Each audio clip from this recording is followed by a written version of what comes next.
Mr. Beans and Carl the Pigeon, The Great Syrup Wars Uniting Syrupshire. A McKoy Vision production. One misty morning, as the sun rose over Syrupshire, Mr. Beans adjusted his monocle and looked down at Carl, who was busy nibbling at a crumbling pastry he'd found by the cobblestone street. "Carl, my feathered friend," said Mr. Beans in his usual refined tone, "it seems we've stumbled into the heart of an unexpected conflict."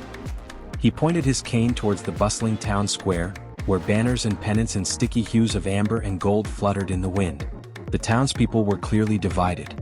Half of them, draped in golden sashes, chanted for King Marmalade, a pompous yet lovable bear who ruled his side with sweetness and a touch of orange zest. His syrup was famed for its thick, robust consistency and vibrant citrus aroma. On the other side stood the loyal followers of Mrs. Butterworth, a matronly and unyielding maple master whose syrup was smooth, sweet, and rich with tradition. Carl eyed the jars of syrup with a gleam in his eye. "I don't see what the fuss is about. Just gimme some of that golden stuff and I'll be on my way." He flapped his wings and dive-bombed toward one of the barrels marked Marmalade's finest, but before he could snatch a taste, a whistle pierced the air, and King Marmalade himself came thundering forward on a wooden cart pulled by a team of sugared squirrels.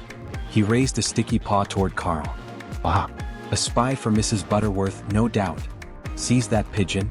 Carl squawked in alarm as several of King Marmalade's loyal subjects, a gang of militant marmalade bees, buzzed after him. He narrowly escaped their tiny stingers, weaving in and out of the syrup barrels and toppling a few in his path. Mr. Beans watched in dignified horror. "Carl, do try not to incite an international incident."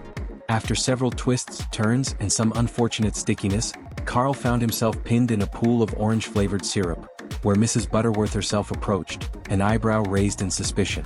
She wore an apron embroidered with taste of tradition and wielded a ladle like a royal scepter.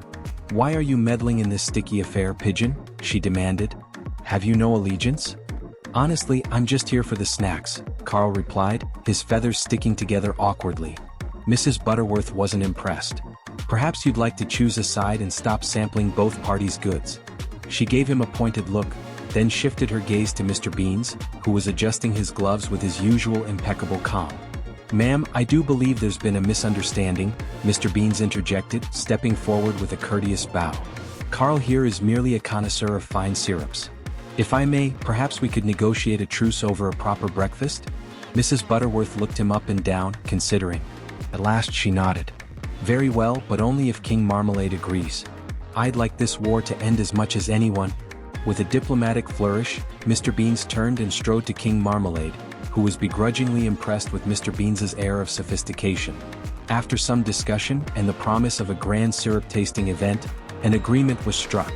King Marmalade and Mrs. Butterworth gathered in the square, their supporters watching in anticipation as Mr. Beans poured samples of each syrup into 2 cups. With a toast, they sampled each other's syrups and conceded, however reluctantly, that both were equally delightful in their own ways. In the end, the Great Syrup Wars ended not with a bang, but with a toast, a tasting, and a sticky handshake.